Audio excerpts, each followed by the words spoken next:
Bonsoir et heureux de vous retrouver pour ce nouveau 7-8 Les Invités. Voici les titres. Parole à Nadja Hay, candidate La République En Marche dans la 11e circonscription. Originaire de Trappes et cadre dans le secteur bancaire, la jeune femme se présente pour la première fois à une élection. Nous ferons un point avec elle. Et puis, nous recevrons sur le plateau Ludovic Salvo, le président de la CCFD dans les Yvelines, et Jean-Gabriel Meillac, le responsable du plaidoyer à la CCFD. En vue des élections législatives, l'organisme a décidé de se faire entendre en avançant 15 propositions sociales. Emmanuel Macron est le nouveau président de la République. On aurait pu croire que la politique s'arrêterait là, mais elle reprend ses droits avec les législatives qui se déroulent au mois de juin. Nous recevons ce soir Nadja Hay, candidate En Marche sur la 11e circonscription. Excusez-moi, bonsoir. Bonsoir. Alors, c'est votre première élection. Oui. Pourquoi avoir décidé de vous présenter ? Eh bien, écoutez, moi, pour commencer, je suis issue de la société civile, donc je n'ai jamais candidaté pour aucun mandat. J'ai décidé aujourd'hui de m'engager puisque je pense que les choses doivent changer. On a besoin de renouvellement dans la sphère politique et on doit avoir des personnalités de terrain pour pouvoir changer les choses. Alors pourquoi cette circonscription ? Je sais que vous êtes originaire de Trappes, c'est ça ? Tout à fait, oui, je suis originaire de Trappes. J'y ai vécu, donc j'y suis née, j'y ai grandi, j'y ai vécu jusqu'à l'âge de 27 ans. J'ai obtenu mes diplômes dans cette circonscription et j'ai décidé de m'engager à Trappes puisque je connais les difficultés que la circonscription connaît puisque j'y ai moi-même été confrontée et donc je compte bien aujourd'hui accomplir une mission d'accompagnement et améliorer la vie locale dont a besoin nos concitoyens. Certains de vos concurrents disent qu'on ne vous connaît pas à Trappes. Comment vous allez réussir à vous imposer ?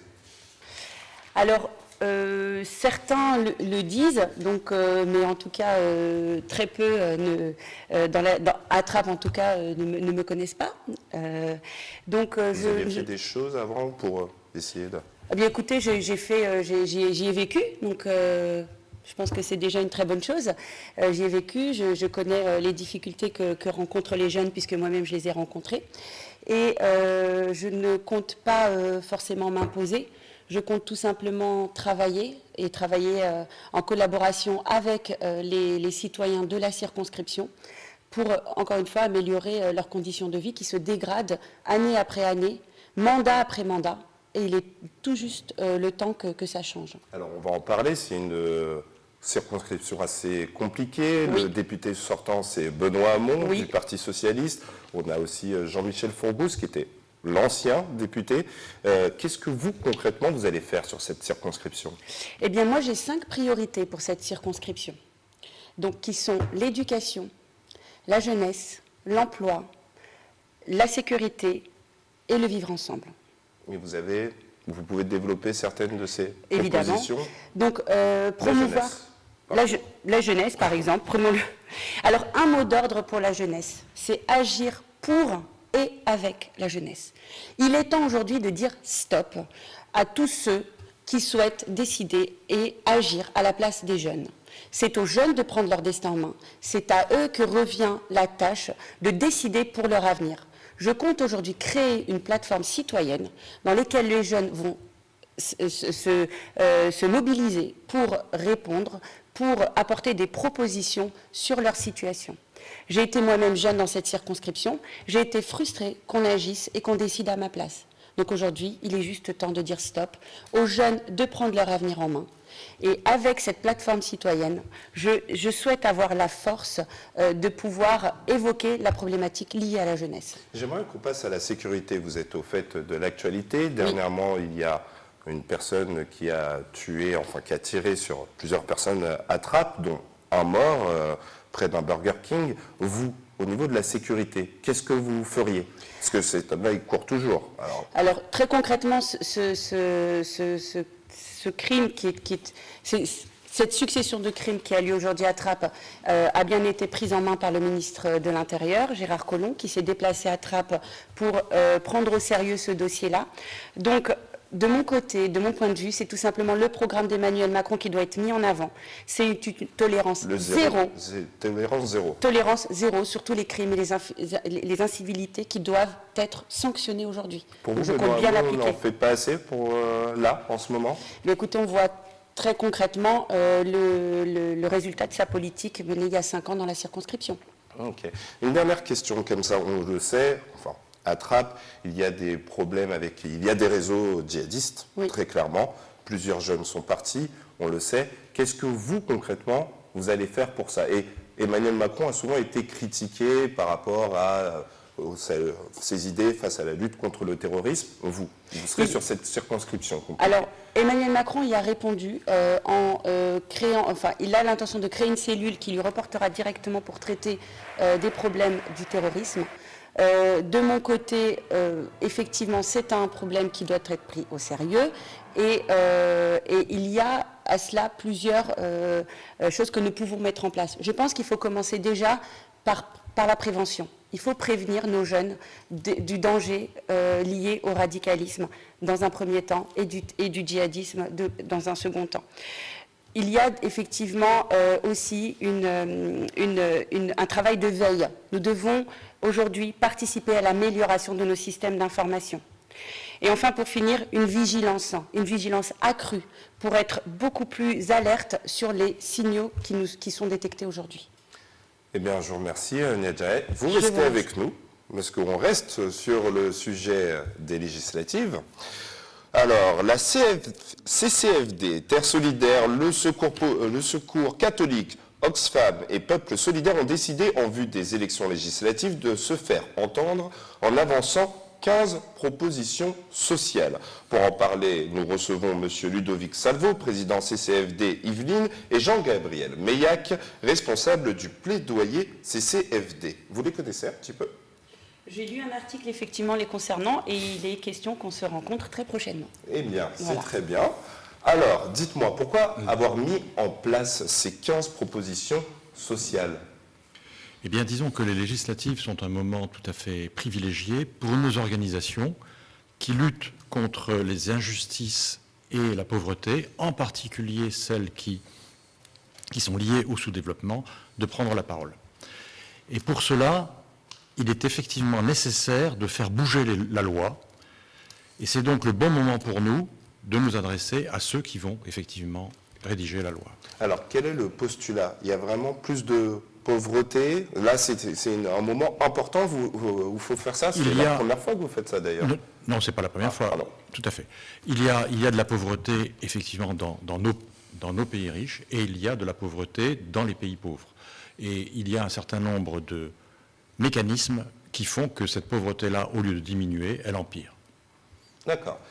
Alors, elles sont basées sur quoi ? Qu'est-ce que vous mettez en avant et qu'est-ce que les candidats devront accepter ? Parce que c'est le but du jeu. Le but du jeu, c'est effectivement d'avoir un dialogue avec les candidats dans la perspective évidemment de la constitution du nouveau Parlement et de leur demander de s'engager d'une part par conviction, de s'engager d'autre part parce que l'opinion publique est aussi favorable à un certain nombre de décisions qui doivent être prises, par exemple concernant les paradis fiscaux, par exemple concernant toutes les formes d'évasion fiscale, par exemple concernant le rôle des entreprises et des multinationales notamment qui interviennent dans les pays du tiers-monde. Alors, à partir de cette pauvreté du tiers-monde qui existe et qu'on n'a pas inventée, qui malheureusement ne va pas s'arrêter demain, à partir de cela, nous avons fait le constat que il fallait faire bouger l'ensemble du système, il fallait faire bouger les lignes, et faire bouger les lignes, ça passe par de nombreux mécanismes, mais ça passe aussi par l'évolution des lois, des règlements, des procédures. Concrètement, nos 3 thèmes principaux sur lesquels nous travaillons, nous faisons ces propositions aux candidats, c'est d'une part le thème du partage des richesses pour la réduction des inégalités, c'est deuxièmement la prise de conscience que la crise climatique que l'on commence seulement à connaître a des conséquences et aura des conséquences de plus en plus graves sur le développement de l'agriculture et par conséquent sur les capacités des peuples, notamment du tiers-monde, à se nourrir. D'où la grande question de la faim, qui n'est pas éradiquée, la faim FAIM.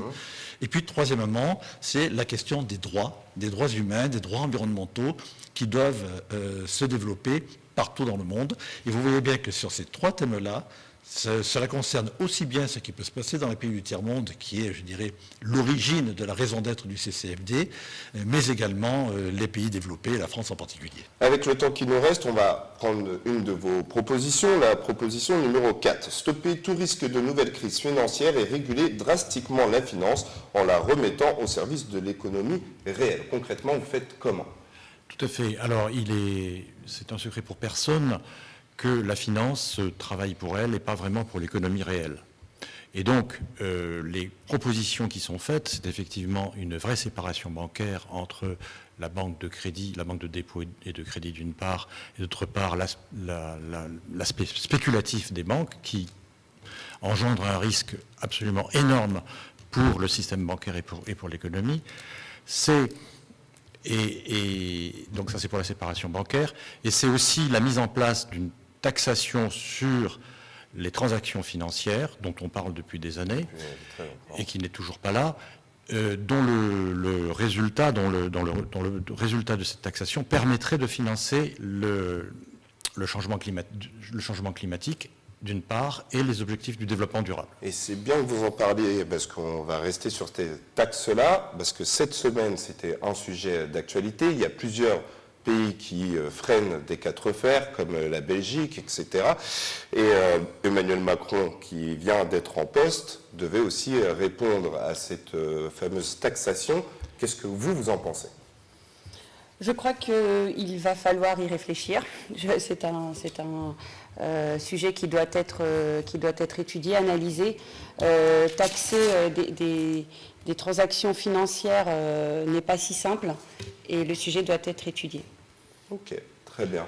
Vous devez les rencontrer incessamment sous peu. Donnez-nous les dates pour que...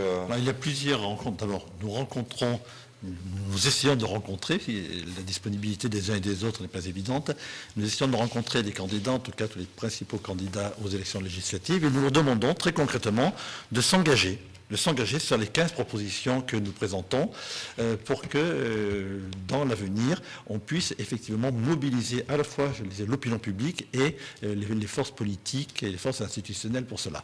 Concrètement, il y aura aussi des réunions publiques avec les candidats. C'est le cas notamment dans la deuxième circonscription des Yvelines, celle où nous nous trouvons actuellement et qui regroupe une partie de Versailles, Vélizy et la vallée de Chevreuse. Il y aura le 31 mai prochain à l'Université Interage de Versailles, à 20h30 le soir, une réunion publique avec 5 candidats, le candidat des Républicains, le candidat d'En Marche, un candidat des Verts droite, un candidat d'Europe Écologie Les Verts et un candidat de la France Insoumise. Et la question que nous leur demandons de développer, c'est la fraternité, un enjeu pour la France dans le monde. Et c'est sur ce dernier mot qu'on va refermer l'émission. Je vous remercie d'être venu dans l'émission 7-8 les invités. Et nous, on se retrouve demain.